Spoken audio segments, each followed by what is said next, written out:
What up, y'all? This is Rockwilder, and you're watching JennyBoomBoomTV.com, my girl.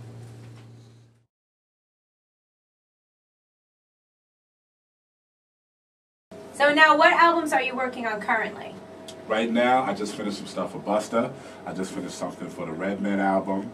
I'm supposed to be working, I'm very shocked about this one, I'm supposed to be working with Patti LaBelle. Nice. So, you know, that'll be incredible if I get that. And I want to go into film. I'm doing some music beds for some TV shows for Oxygen. You know what I'm saying? Big shout to Left Right Studios. And right now, just working with new talent. I got Julian. He's amazing. You know what I'm saying? And then I got this 11-year-old kid named Seti J. That's real sick. J Watch, Drazi. You know, Freak. Working with Freak. Whatever Christian artist.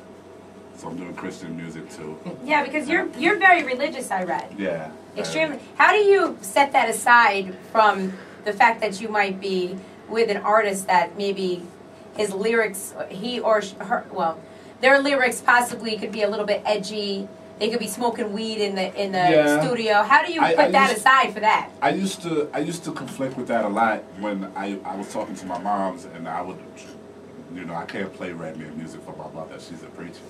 You know, so yeah, she is. So, you know, Red would come to the house and she'd just be looking at him like, oh my God, like, who is this guy coming to pick up my daughter? I mean, pick my daughter, pick up my son. You know what I'm saying? So, like, she told me that you build a lot of houses. Whoever lives in them, it's not your responsibility. You built the house. You know what I'm saying?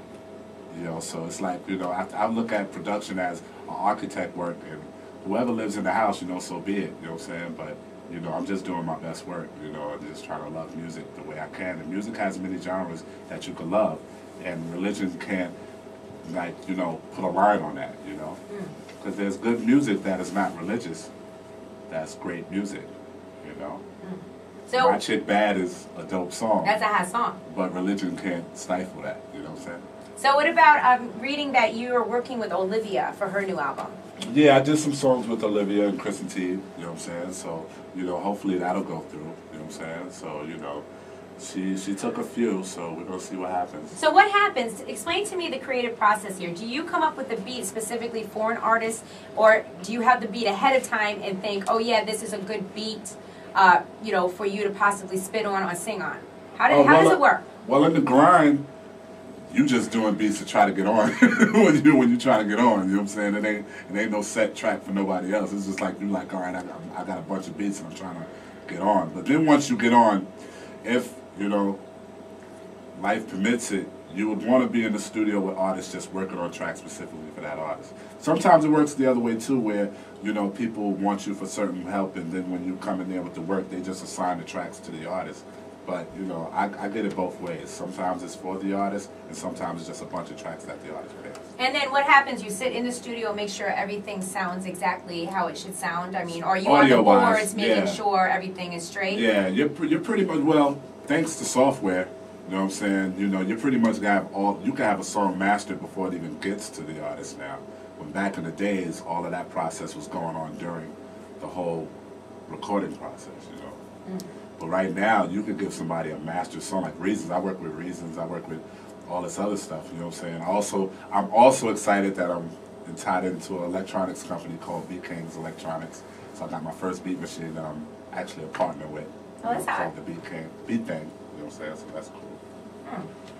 So you also have this website. It's called rockbeats.com. Rockbeats.com. And people can, now how does this work? Because I saw the description for it. You're basically trying to help artists sound better production-wise. Because, you know, we even have a problem here, and Greg can testify to that we have a problem with artists handing in, you know, music that might not sound professional. Yeah. So, but to get studio time is extremely expensive.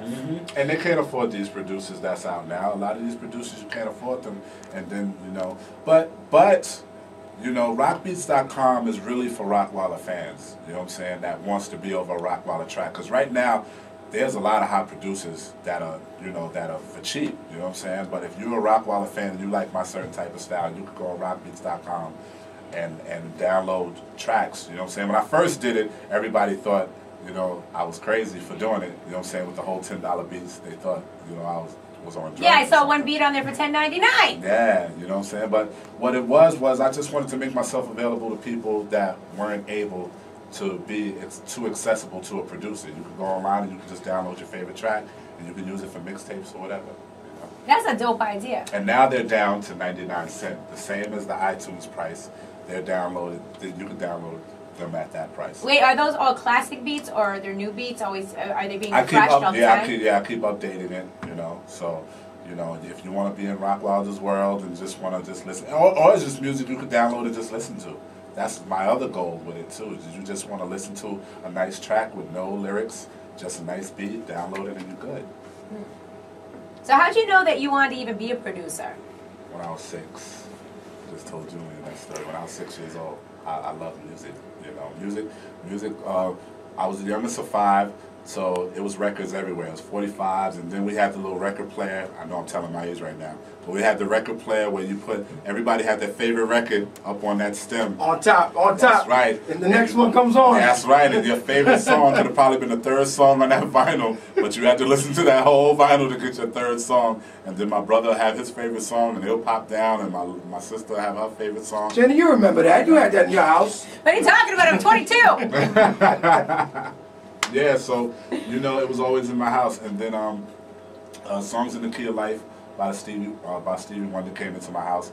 And I remember looking at the under the album where it said produced, arranged, and composed by Stevie Wonder. Wow. So I asked the question earlier about, you know, what was that about? And somebody said, yeah, he did the whole album. It came out of his head. So I used to like sit in the bed and try to hum my own albums when I was a little kid. So I was destined to be it. And I thought Quincy Jones was God. He still is God. I mean, like, I thought he was really, like, from another planet. You know what I'm saying? Like, I thought Earth, Wind, and Fire was from another planet when I was young. For real. I was, like, gone like that, you know, with the music and stuff like that. I wasn't into that human being. What producers now, like, these days, are you checking for?